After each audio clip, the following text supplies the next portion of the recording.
नमस्कार। कार्यक्रम no politics please में आपका बहुत बहुत स्वागत है। और इस कार्यक्रम में कुछ अंतराल के बाद जो नेता हमारे साथ जुड़ रहे हैं वो कांग्रेस के न सिर्फ एक महत्वपूर्ण युवा हस्ताक्षर हैं, एक बहुत इम्पॉर्टेंट लीडर हैं जिनकी राजनीतिक यात्रा पर आपको हमको सबको निगाह रखनी चाहिए। और रीसेंट जो पॉलिटिक्स मध्य प्रदेश में रही है बीजेपी और कांग्रेस की, उसमें उनकी बहुत महत्वपूर्ण भूमिका रही है। लेकिन जैसा हमारे इस कार्यक्रम का नेचर है कि यहाँ हम बात करते हैं एक राजनेता के निर्माण की और उसके स्वभाव की, उसकी चुनौतियों की, उसके परिवार की भी, और उसकी राजनीति से अलग एक सोच की। तो जो राजनेता हमारे साथ हैं वो ग्रामीण पृष्ठभूमि से आते हैं और वो ग्रामीण भाव, बहुत अच्छी बात है कि उनके व्यक्तित्व में कूट कूट कर भरा हुआ है और न वो उसको छिपाने की कोशिश करते हैं। वो उस पर गर्व भी करते हैं, ख़ासतौर से अपने पिता, अपने पूर्वजों से मिले संस्कारों पर। एक खेती किसानी के परिवार से आते हैं और बहुत समृद्ध परिवार से आते हैं। तो हमारे साथ हैं जीतू पटवारी जी। बहुत स्वागत करता हूँ। जी नमस्कार सर। एक अलग मिजाज का ये कार्यक्रम है, एक अलग किस्म का अनुभव शायद आपके लिए भी हो। सबसे पहले मैं आपसे ये जानना चाहूँगा कि जब आप पन्ने पलटते हैं, पीछे लौटते हैं, मल्हार आश्रम में आपकी स्कूलिंग और उसके पहले घर, तो वो जीतू पटवारी को कैसे याद करते हैं? वो बचपन कैसा था जब उन्होंने होश संभाला? 5 साल के जीतू पटवारी, 6 साल के जीतू पटवारी, किस तरह आप याद करते हैं उस बालक जीतू पटवारी को? शरद भैया, सच तो ये है कि कैसे इतने दिन निकल गए पता ही नहीं चला। कितना समय निकल गया। मेरी उम्र 45 के बाद हो गई। मुझे एहसास ही नहीं हुआ कि मैं इतनी एज में आ गया हूँ और मेरे को आनंद में पूरा जीवन निकल गया। स्कूल एजुकेशन में भी खूब आनंद आया, कॉलेज एजुकेशन में भी खूब आनंद आया। और मैं मानता हूँ कि कॉलेज एजुकेशन के साथ ही पॉलिटिक्स, सार्वजनिक जीवन जीने लगा, उसमें भी खूब आनंद आया।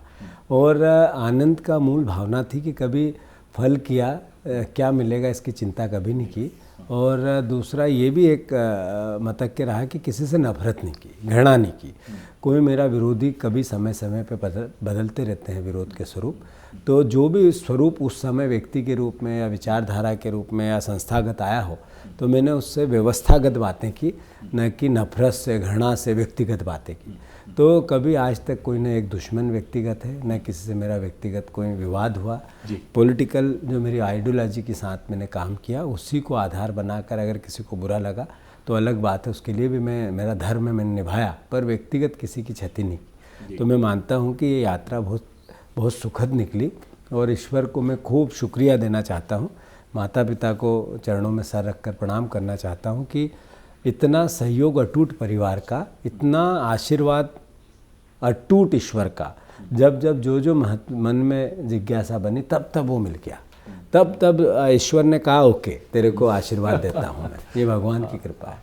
वो जो जीतू पटवारी था 5 साल का, वो बहुत शरारती था या पहले से तय कर रखा था उसने, या किसी ने उसके दिमाग में ये बात डाली थी? क्योंकि 5, 6 साल, 7 साल, 10 साल की उम्र वो उम्र होती है जब आपके घर में आपके बारे में कहना शुरू हो, जीतू बड़े होके ये बनोगे, जीतू बड़े होके ये करना है। और आपके यहाँ तो खेती किसानी की बहुत समृद्ध विरासत है, बहुत ही समृद्ध काश्तकार परिवार से आप हैं। क्या था, मतलब क्या बहुत शरारत करते थे? ऐसा भी हमने सुना है कि आप बहुत मैं, ये सही है कि मेरे पिताजी ने मुझे हॉस्टल्स में भेजा था, इसीलिए कि मैं हमारे गांव का सबसे शरारती लड़कों में से एक था। बिल्कुल सच है ये। और मैं मानता हूँ कि हॉस्टल्स की लाइफ जो हुई, शायद ईश्वर ने इसीलिए मुझे चुना और भेजा कि मैं सार्वजनिक जीवन में आऊँ, और वहीं से वो यात्रा भी चालू हुई। तो मैं दोनों संदर्भ बहुत आत्मीयता के हैं। मैं मानता हूँ कि जब मैं गांव में था तब मेरे दादाजी और उनकी बड़ी एक विरासत थी वहाँ की, तो उसके ज़रिए संभावनाएं शुरू से देखी जाती थी। और जब मैं स्कूल्स में आया तो मेरी हरकतें ये बताती थी कि मैं सार्वजनिक जीवन में जाऊंगा। तो किसी के खिलाफ आंदोलन करना, कहीं भूख हड़ताल करना, कहीं किसी न किसी 12th के पहले ही मैंने हेडवाई, चूँकि मैं स्कूल्स में था हॉस्टल्स में, तो वो पहले ही चालू हो गया था। और वो कई परिवार के लोग जो मेरे साथ हॉस्टल्स में थे, आज विधायक हैं, मंत्री भी रहे हैं, कई हॉस्टल्स में थे, ऐसे कई लोग अलग अलग पदों पे हैं जो मेरी इस यात्रा में भी मुझे सहयोग चाहे जाने अनजाने देते रहे। अच्छा लगा। मल्हार आश्रम में एक घटना के बारे में हम जानते हैं कि एक राजनेता, अगर आप नाम लेना चाहें न लेना चाहें ये आप पर है, लेकिन वो बड़ी चर्चित घटना थी जिसमें आपका 3 दिन का एक हड़ताल, भूख हड़ताल आपकी बड़ी चर्चा में रही, और शायद उसने ये बता दिया था मालवा निमाड़ को भी और मध्य प्रदेश को भी कि एक राजनेता का निर्माण होने जा रहा है, एक युवा विद्यार्थी जो है स्कूल का। अगर आप उस घटना के बारे में आप हमसे शेयर कर, क्या मसला था वो पूरा, और कैसी ऐसी जिद थी कि 3 दिन की भूख हड़ताल? वो बचपन की बातें हैं, मैं समझता हूँ कि बचपना था, पर ये ज़रूर है कि हमारे स्कूल्स मिडिल क्लास फैमिली का एक स्कूल था, उसको ये समझे। ऊपर वहाँ से बहुत अच्छे अच्छे पदों पे रहने वाले लोग निकले हैं, और हमारे विजय शाह जो पूर्व में मंत्री रहे, अच्छे भारतीय जनता पार्टी के कद्दावर नेता, और मेरे तो व्यक्तिगत पारिवारिक हैं, वो भी उसी स्कूल में पढ़े। उनका भाई जो विधायक है वो भी स्कूल में पढ़ा, उनका एक भाई और है जो वो भी उसी स्कूल में पढ़े। ऐसे कई लोग, कई विधायक पढ़े, कई मंत्री पढ़े जी। तो एक बार उनका जब छोटा भाई विजय भाई साहब का वहाँ पढ़ता था, उसके आपस में किसी दूसरे लड़के से झगड़े हुए। विजय भाई साहब रात को आए, उन्होंने कहा कि कान में मुझे लग गई है और इसने मुझे मारा, तो उन्होंने गुस्से में उसको दूसरे को चांटा मार दिया।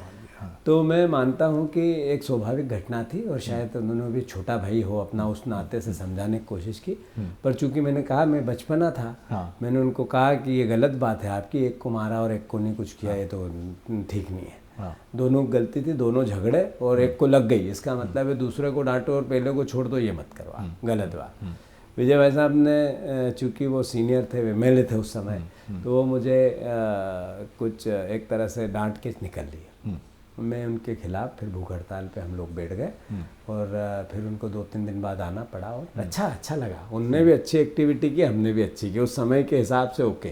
पर चूँकि हमारे भाई साहब थे, सीनियर थे, उनका रिस्पेक्ट, जितने सीनियर्स हमारे स्कूल्स में जाते हैं उनका रिस्पेक्ट बहुत हेवी होता है, जानता तक आज तक भी स्कूल में पढ़े उसके अलग से नंबर है, मेरे भी और उनके भी। उनको वो मेरे लिए भी करते हैं, मैं उनके लिए भी करता हूँ। क्या बात, क्या ये भाव बहुत ज़रूरी है, और ये बताता भी है कि हृदय की शुद्धता जिसको हम कहते हैं, कि आपका हार्ट जो है, आप मन से कलुषित कोई सोच रखकर जीवन में आगे नहीं बढ़ते हैं। जीतू भाई, आपके व्यक्तित्व की तरफ मैं आऊँ तो कुछ लोग आपको बड़ा आक्रामक राजनेता के तौर पर प्रस्तुत करते हैं, या आक्रामक राजनेता मैं हटा भी दूं क्योंकि हम नो पॉलिटिक्स प्लीज़ में ये बात कर रहे हैं, तो आपको एक बहुत आक्रामक व्यक्ति के तौर पर प्रस्तुत किया जाता है।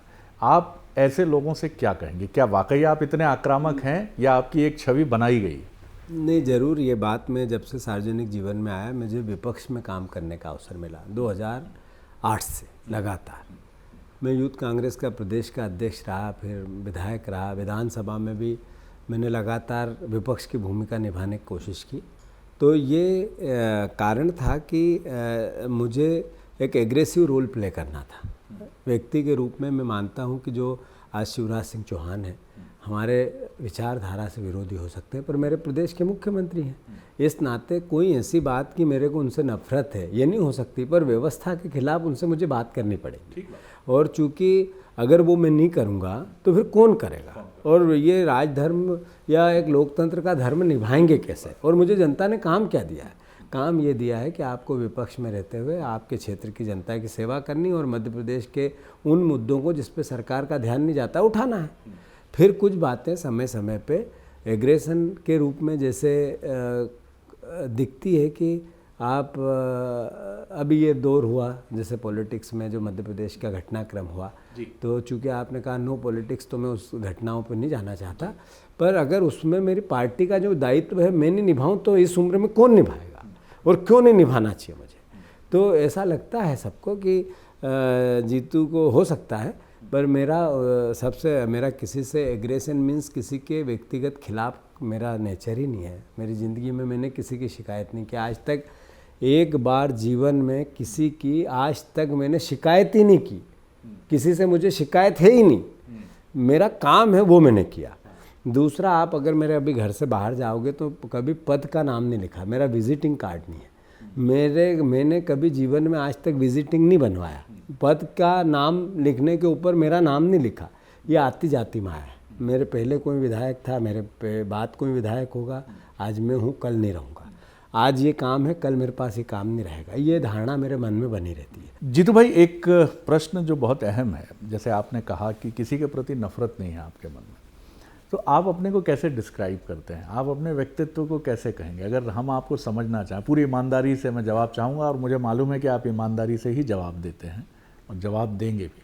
अगर मैं आपको कहूँ जीतू पटवारी हैं कैसे, तो क्या कहेंगे? भैया मैं रोज़ ये विचार करता हूँ कि ईश्वर आपको जो दिया ये बहुत लोगों को ईश्वर ने करोड़ों लोगों को नहीं दिया है, तो इससे संतुष्ट रहो जी। दूसरा, मैं अपने आप को समझाता हूँ रोज़ कि हम आज हैं, शायद कल नहीं रहेंगे। जीवन जो पल है उसको जियो, पर ये जीना हमेशा आपका समाज को संदेश सकारात्मक देना चाहिए। ये मेरे परिवार के संस्कार हैं। आप देखोगे कि जीवन में अहंकार और जीवन में निडरता, दो चीज़ एक अलग अलग है। आप किसी भी काम को या बात को कहने या करने से पहले कहीं आप निडरता तो दिखती है पर अहंकार तो नहीं दिखता है। ये एक छोटा सा एक पुट है, इसको बना के रखना चाहिए, मैं कोशिश करता हूँ। ये आपके परिवार संस्कार से ये बात आई, क्योंकि हमने सुना आपके बाबूजी इसको लेकर बहुत पर्टिकुलर रहे हैं। मुझे बहुत गर्व है मेरे पिता पे। वो हमेशा मुझे ये बात कहते हैं कि सार्वजनिक जीवन में कभी भी आर्थिक कोई एलिगेशन आप पे नहीं लगना चाहिए। कोई ऐसा काम नहीं करना है आपको कि जिससे कि आपको इस बात के लिए किसी को भी सोचना पड़े, विचार किसी को नहीं आना चाहिए। और ईमानदारी बहुत बड़ी पूंजी है और इसकी ताकत है। इसको दुनिया क्या करती है, दूसरे क्या करते हैं, तुमसे अच्छे कौन है, तुमसे बुरे कौन है, इस फचड़े में नहीं पड़ना है, इस परेशानी में नहीं आना है। आपको अच्छे से अपना काम ईमानदारी से करना है और आर्थिक कंप्लाइंस जितने भी है उससे दूर रहना है। ये बहुत सालों से सिखाते रहे। द्वंद्व मनुष्य के मन में आता ही है, मेरे मन में भी कई बार आता है। मुझे भी लगता है कि क्या मैं जिस रास्ते को चुनकर आगे बढ़ रहा हूँ वो रास्ता मुझे अपने लक्ष्य तक ले जाएगा। कई बार हमारे शुभचिंतक और मित्र हमको समझाते हैं कि व्यवहारिक होना चाहिए, आप ऐसे फैसले मत करो, आप व्यवहारिक हो जाओ, अक्ल से ज़्यादा काम किया करो। ईमानदारी बहुत अच्छी नीति है, लेकिन थोड़ा बहुत इसको रुमाल की तरह फोल्ड करके कभी ज़रूरत लगे तो इस जेब में भी रख लिया करो। आपके मन में कभी कोई द्वंद्व आया, क्योंकि आप राजनीति की सीढ़ियां लगातार चढ़ते रहे, कभी ये दुविधा हुई कि थोड़ा सा अपने सिद्धांतों को जेब में रख लूं, बाबूजी ने जो बातें समझाई हैं उनको दाएं बाएं कर लूं, बहुत तेज़ी से आगे बढ़ सकता हूं? दो बातें हैं। एक तो आपके हित के लिए आप किसी प्रकार के आपके एथिक्स से समझौता करते हैं, और एक दूसरों के हित के लिए एथिक्स से समझौता करते हैं। दो अलग अलग पार्ट है। मैंने कभी भी आज तक ईश्वर की, ये आपके हाथ में भी नहीं होता है भैया, शरद भैया, ये ईश्वर ही कुछ करता है इसमें। मुझे आज तक ईश्वर ने बेईमान नहीं बनाया, ये उसकी कृपा है। एक व्यक्ति ऐसा जिसके साथ मैंने किसी भी रूप में कोई ऐसा काम किया हो कि उसको, उसके आत्मा को बुरा लगे, आर्थिक या सामाजिक या व्यवहारिक कुछ या रिश्तों में, ईश्वर ने बचाया इन कामों से। मुझे आज तक कोई आपको मिले तो मुझे बताना साथ। तो ये भगवान की कृपा रही, ईश्वर की कृपा। कोई विवाद मेरे से जुड़ा ही नहीं आज तक। कभी ये कोई अखबार की लाइन आ गई कि आपकी टेलीविज़न की हेडिंग बन गई, या मैं भी आज 20 साल के आसपास सार्वजनिक जीवन में हो गया, कभी नहीं हुआ ऐसा। तो ये कृपा ईश्वर की होती है। इसका भी जवाब मैं आपसे बहुत ईमानदारी से चाहूँगा। आपको जब भी, क्योंकि आप जिस धारा को पकड़ के चल रहे हैं वो धारा बहुत सीधी है, राह पकड़ तू एक चला चल पा जाएगा मधुशाला। लेकिन आपके साथी या आपके आसपास का जो परिवेश है, मैं इसको बीजेपी कांग्रेस में नहीं उलझा रहा हूँ, मैं समग्र रूप से राजनीतिक परिवेश, सार्वजनिक जीवन के परिवेश की तरफ मैं आपको ले जा रहा हूँ। वहाँ बहुत सारी चीज़ें आपके मन में चिढ़ पैदा करती होंगी, ऊब पैदा करती होंगी, खींच के ये कैसे चल रहे हैं, मुझे मालूम है कि ये निपटाने की राजनीति कर रहे हैं, झूठ बोलने की राजनीति कर रहे हैं, या जो भी चीज़ें हैं, इनको देखकर कभी के मन में जब आपको बहुत एक गुस्सा भी आता है, नाराज़गी भी होती है, निराशा भी होती है, दुख भी होता है, तब कैसे समझाते हो आप अपने आप? नहीं, बात ये है शरद भैया कि हम देखते हैं और किसी में कोई कमियां ढूंढते हैं, तो मैं समझता हूँ कि आपको उससे सीख लेनी चाहिए कि ये गलती तू मत करना, खुद मत करना। मैं ये भी देखता हूँ और मैं मानता हूँ कि किसी को हम ये देखते हैं कि इसमें ये कमी है, तो उसके अच्छाइयों पे भी आपको ध्यान देना चाहिए, उसके अलावा भी उसमें बहुत कुछ होता है। मैं वो ये आपका अपना चिंतन रहा या किसी से सीखा? नहीं, ये मैं ईश्वर की कृपा है। ईश्वर ने ही ये जो एथिक या ये विचार देते हैं, तो मैं कभी भी किसी के नकारात्मक पहलुओं पे ज़्यादा छूता नहीं हूँ, ना कभी निंदा में विश्वास करता हूँ व्यक्तिगत। कभी मैंने कहा मेरा कोई दुश्मन ही नहीं है, मेरी कोई किसी से आज तक ग्रीवेंसेस इतनी हुई नहीं कि मेरी बातचीत बंद हो गई हो। कारण बातचीत बंद होना तो बहुत दूर की बात है, कभी मतलब स्नेह से, प्यार से, और किसी ये भी भगवान ईश्वर की कृपा है कि किसी ने मेरे पे इतना अधिकार ही नहीं जमाया आज तक कि उसने मुझे इस तरीके से डील किया हो कि मैं अपने सम्मान से कोई समझौता कर सकूं। बड़े से बड़े नेता ने भी और परिवार के साथ दोस्त यार या आसपास के परिवेश ने, ये भी ईश्वर की कृपा है, मुझे इस दौर से भी नहीं निकाला। मैं फिर एक बार आपके पारिवारिक जीवन की तरफ आता हूँ। बड़ा फैमिली मैन कहा जाता है आपको। वो परिवार संस्कार आपकी विरासत है कि जब आप परिवार में रमते हैं तो लोग कहते हैं उस जीतू पटवारी को देखकर ये कहा ही नहीं जा सकता कि ये जीतू पटवारी एक बड़े पद तक पहुँचे हुए व्यक्ति हैं, कांग्रेस की राजनीति के एक अहम नेता हैं। तो ये भी आपको बहुत आनंदित करता है जब अपने परिवार संस्कार के साथ हैं तो शक्कर की तरह घुल जाते हैं आप बिल्कुल उनके साथ? मैं कंबाइंड फैमिली में रहता हूँ, संयुक्त परिवार में, और मेरे पिताजी भी संयुक्त परिवार में उनका जीवन जिया। मैं छोटा था तब से उस परिवार को भी आत्मसात करता रहा। मेरे माता पिता दोनों आज हैं, हम तो पूरा परिवार साथ रहते हैं। मैं एक घटना से आपको पूरे परिवार की भावना की ओर इंगित करना चाहता हूँ। मैं जब स्कूल में पढ़ता था तब मेरे पिताजी एक दिन मेरे पास आए कि चल घर चलना है, जीप थी उनके पास, तेरी शादी है। तो मैंने कहा कि ओके चलते हैं। मैं जैसे 11th में ही था मैं, तो मैं घर गया तो कुछ हमारे पारिवारिक जो महिलाएं आती है वो थी, मुझे वो जो रस्में वगैरह होती है वो कंप्लीट की, और 3 दिन बाद मेरी शादी हो गई। 3 दिन बाद जब शादी हो गई तो मेरी पत्नी मेरे घर आई, और 2 दिन बाद वापस उसको लेने के लिए उसके परिवार वाले एक रस्म होती है वो चले गए। फिर मुझे मेरे पिताजी ने कहा जाओ स्कूल जाओ। तो मैं स्कूल चला गया। तो ये, और उस दिन से मेरी पत्नी का और मेरा इतना मतलब एक इतनी अच्छी दोस्त है कि आज तक कोई ऐसी भावना कि मैं किसी प्रकार से उस पर नाराज़ हूँ या शायद वो भी मुझसे हो। खूब सहयोग के साथ हमने अपना जीवन जिया।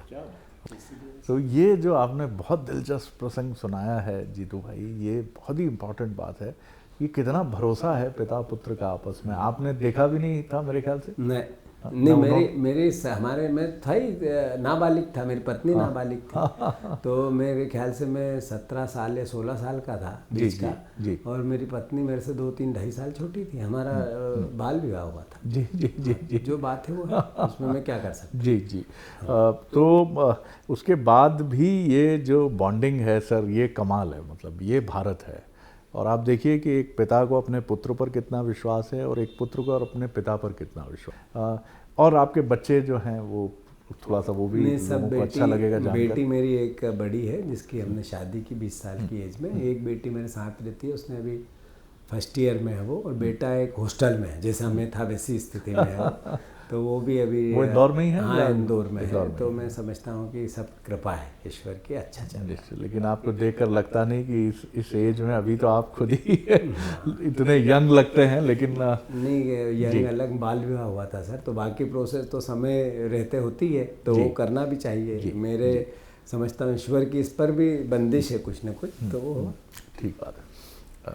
और जीवन के जो और दूसरे पक्ष होते हैं, हम सब जीवन में आशा और निराशा की छाव के बीच में चलते रहते हैं जीतू पटवारी साहब। कभी जीवन बहुत अच्छा लगता है, कभी जीवन नहीं होता। ये भी सब ईश्वर की देन मानते हैं हम भारतीय लोग, नियति मानते हैं, कर्म भी मानते हैं, तमाम चीज़ों को आप आशा और निराशा के बीच में अपने को कैसे रखते हैं? आशा आए तो बहुत ज़्यादा उत्साहित ना हो जाए, और निराशा हो तो डूब ना जाए। सर, निराशा तो सिखाने के लिए आती है, कठिनाई आती इसलिए है कि आपके परफॉर्मेंस में, आपके व्यक्तित्व में निखार आए। जो परिस्थिति आए उसको जियो, और जहाँ जो परिस्थिति आए उससे आगे बढ़ो। कभी भी पीछे का ये कोसना या पीछे की यादें लाना या गलत जो हो बिगड़ गया उसके लिए एक तरह से चिंतन इस तरह का जिससे निराशा और बढ़े, ऐसा करना मेरे व्यक्तित्व का हिस्सा ही नहीं है। मेरे को तो ईश्वर ने जब जब चुनौती दी इस तरह की आई मेरे जीवन में, उसको मैंने बहुत किया, चलो भगवान ने काम दिया है, इसको करो। ईश्वर ने कहा है कि इसको विजय पाओ, कैसे पा सकते हो, तो मैं उस रूप में लेता हूँ। ऐसा नहीं होता, जीवन है, अच्छी बातें भी आती, बुरी भी आती है। अभी एक छोटी सी घटना और, लॉकडाउन हुआ देश भर में, जो सार्वजनिक जीवन के लोग थे, किसी पार्टी के हो, सब लोगों के लिए राशन की व्यवस्था करने लगे। पहले दिन जब लॉकडाउन हुआ तो मेरे को एहसास हुआ कि थोड़े दिन में आवश्यक पड़ेगी हमारी विधानसभा में, जहाँ से लोगों ने चुन के भेजा है कि लोगों को राशन देना है, तो क्या करें। तो मैंने कहा यार 10-1 हज़ार पैकेट हम बनवा लेते हैं। तो मैंने उसकी व्यवस्था करने लगा। आप शरद भैया बिलीव नहीं करें, मैं उसका बता के कि इतना राशन बांटा, हर घर में 4 बार राशन पहुंचाना ज़रूरतमंद को, जिसको आवश्यकता है। इसमें गरीब और मिडिल क्लास दोनों को कंफर्म किया। फिर जो मिडिल क्लास का वो लेने में शर्माता है, वो उसको कहता है कि यार कहाँ संपन्न कॉलोनियाँ होती है, तो हमने एक नंबर दिया, टोल नंबर, कि आप हो तो फ़ोन करो, हम घर चुपचाप पहुँचाएंगे, मतलब किसी को पता नहीं चलेगा। हमने ऐसी विधा वो की, फिर पहुँचाए। फिर आप बिलीव नहीं करेंगे कि जैसे संपन्न परिवार में आर्थिक संपन्नता है पर प्याज की अवेलेबिलिटी नहीं, आलू की अवेलेबिलिटी नहीं है, तो ऐसा राशन वो सबके सामने भी ले लेते हैं कि अगर है ही नहीं तो कोई खरीद ही नहीं सकता, कहीं से ला ही नहीं सकता। तो वो भी हमने मिडिल क्लास की मध्यम वर्गीय कॉलोनियों में बहुत कोशिश की पहुंचाने की। फिर कई बीजेपी और कांग्रेस की एक अपनी शैली होती है, तो बीजेपी के परिवार के लोग मुझे कहते थे यार इतने पैकेट पहुंचा, उनको भी पहुंचाए। और ऐसा नहीं कि मैं नहीं पहुंचाए, जो बीजेपी के लीडरशिप है उसने भी पहुंचाए। तो आप बिलीव नहीं करें, इतना राशन बटा। थोड़ा फिर समय बढ़ा तो आसपास इंदौर शहर से डिमांड आने लगी, फिर दूसरे और ग्रामीण क्षेत्र से डिमांड आने लगी। आप बिलीव नहीं करेंगे, ईश्वर की ऐसी कृपा बनी, व्यवस्थाएं होती गई और लगभग 5000 क्विंटल आटा कम से कम बांटा होगा। ऐसे ही 5000, 2500, 3000 क्विंटल यहीं मंडी द्वीप से हमने चावल खरीदा था, तो यहाँ से चावल गया, वो बांटा, उसके साथ और भी जो कंपोनेंट थे वो। तो ये भगवान जैसा हमने सोचा, ईश्वर अपने आप कर देता है। मेरी जो संदर्भ था इस भावना से था, मुझे भी एहसास नहीं कि इतना बड़ा काम हो गया है और व्यक्तिगत हो गया। एक तरफ हमारे नगर निगम का काम चलता था, सरकार का, एक तरफ मेरा चलता था, या हमारी संस्था का चलता था, या हमारे मिले जुले सब लोगों का चलता था। ये मैं का विषय नहीं, हम का विषय है। तो मैं मानता हूँ कि सब ईश्वर करा रहा था। नहीं, लेकिन ये तो कमाल है जीतू भाई कि आप जैसा बता रहे हैं कि टोल फ्री नंबर था, संपन्न लोगों को भी एड्रेस किया आपने, उस संकोची मिडिल क्लास को भी एड्रेस किया और वंचित वर्ग को भी एड्रेस किया। और 4 बार इसमें ढेरों कार्यकर्ता लगे होंगे, स्वयंसेवक लगे होंगे, 100%, और संसाधन लगे ही होंगे। ईश्वर की ऐसी कृपा हुई कि मैं भी कभी कभी आश्चर्यचकित होता हूँ कि ऐसा हो गया क्या। नहीं, वाकई ये तो बहुत दिलचस्प बात आपने। और एक और इससे संदर्भ, जैसे ये मैं यहाँ भोपाल ही था जब हम एकदम सरकार गई, लॉकडाउन हो गया, हमारी पत्नी भी यहीं थी। जब हम ये काम चालू करने लगे तो उसने कहा कि हमारी बेटी की शादी होगी तो घर घर में करेंगे, ये लोगों को खाना खिलाओ, ऐसे ही हंसी मजाक में। और ईश्वर की इतनी कृपा हुई कि सब व्यवस्थाएं बनने लगी, सब होने लगा। लोगों जिनसे सामान खरीदते थे, चेन सप्लाई की परेशानी आती थी, तो भी वो भी व्यवस्था करके देने लगे। फिर आर्थिक, चूँकि पैसे देने की व्यवस्था नहीं होती थी, तो भी उनको जब क्रेडिट पे काम बात करते थे तो उसमें भी वो एग्री होने लगे। मतलब भरोसा भी एक तरह से ईश्वर की कृपा। निश्चित तौर पर ये बिना भरोसे के दुनिया नहीं है जीतू भाई, और ये बहुत इम्पॉर्टेंट बात है। कंक्लूड कर रहा हूँ इस बातचीत को। बहुत आनंद आया आपसे बात करके, और बेहिचक मैं कह सकता हूँ कि इस जीतू पटवारी को शायद थोड़ा जो लोग दूर से देखते हैं वो कम पहचानते होंगे, लेकिन ये बहुत ही सीधे सरल और बहुत ही मन से पूरी तरह प्योरिटी को लेकर चलने वाले जीतू पटवारी हैं, जो बनावट नहीं है जिनमें। राजनीति में हैं इसलिए हम मान लेते हैं कि बनावटी होंगे, नकली होंगे, गुस्सा करते होंगे, राजनीति करते होंगे, लेकिन इनके भीतर अभी भी अपने ग्रामीण, अपने परिवेश का वो जीतू पटवारी पूरी तरह से जीवित है, जो बिल्कुल गांव की याद दिलाता है। आगे आपने सपने तो कुछ मन में होते ही हैं, लेकिन जैसा आप अपना दर्शन बता रहे हैं, ऐसा लगता है कि बहुत महत्वाकांक्षाएं आप पालते नहीं हैं। ईश्वर की कृपा और अपने कर्म दोनों को साथ लेकर चलने में भरोसा करते हैं। लेकिन फिर भी क्या सोचा है आपने, क्योंकि आपको जो जानते हैं नज़दीक से वो भी ये कहते हैं कि जीतू पटवारी हैं बड़े सामर्थ्यवान, वो आगे बढ़ेंगे तो ज़रूर। और जो आपके आलोचक हैं वो कहते हैं भैया ये मैं नो पॉलिटिक्स प्लीज़ ज़रूर है, लेकिन वो कहते हैं कि जीतू पटवारी को मुख्यमंत्री से नीचे कुछ मंजूर नहीं है। किस तरह, वो छोड़िए उसको, उसमें मत जाइए। मैं शरद भैया, सच है ये, आप, मैं ईश्वर को हाजिर नाजिर मान के कह रहा हूँ। क्या बनना है ये तो आपके हाथ में ही नहीं है, ये किसी के हाथ में नहीं है। न किसी को कोई बना सकता है, न किसी को कोई बिगाड़ सकता है। सब ये नियति का खेल है, ईश्वर की कृपा है। पर मेरे जो सपने थे कि यार एक दिन अपने को एमएलए बनना है, तो अपनी एमएलए बने तो अपनी पॉलिटिक्स संपन्न, सफल, अच्छा लगेगा। तो बिलीव नहीं करेंगे, बस मेरा जो सपना था वो ये था।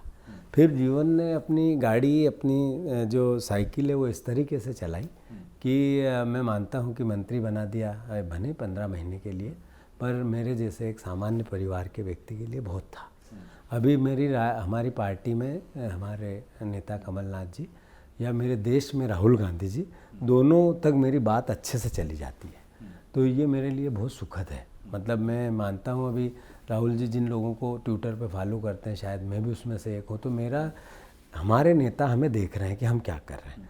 और रही बात अभी कमलनाथ जी जैसा व्यक्तित्व, मैं मानता हूँ कि अद्भुत मतलब पॉजिटिविटी, कभी भी छोटी बात नहीं होना, कभी भी छोटी बात करने की कोशिश नहीं होना। कोई नफरत की बात करे, घृणा की बात करे, कोई इस तरह की बात करे जिससे कि एक अच्छे व्यवहार में कुछ स्क्रैच आती हो, तो एकदम रिजेक्ट कर देते हैं। उनके साथ काम करना, तो मैं समझता हूँ कि ये अभी मेरे लिए बहुत सुखद पल चल रहा है। अभी मेरा सपना है, सच है, नो पॉलिटिक्स है, फिर भी माफ़ी मांगते हुए कि कमलनाथ जी मुख्यमंत्री बने। वो इसलिए नहीं कि उनको ओबलाइज करना है, कमलनाथ जी को कुछ बनना है, वो इसलिए कि इस प्रदेश की आवश्यकता है। और इस प्रदेश में अगर वो 5 साल मुख्यमंत्री रहते, एक बिना किसी भी परेशानी के, तो नक्शा कुछ अलग होता। उन्होंने सपने देखे थे ऐसे, और वो सपने एक अंतर मन में कि मैं इतने साल से इतना सीनियर पॉलिटिशियन हूँ, तो ऐसा कुछ करके जाऊँ कि मेरे बाद लोग याद करें कि कमलनाथ थे तब ये हुआ, ऐसा प्रदेश बनाना। इस तरह की भावना थी उनकी।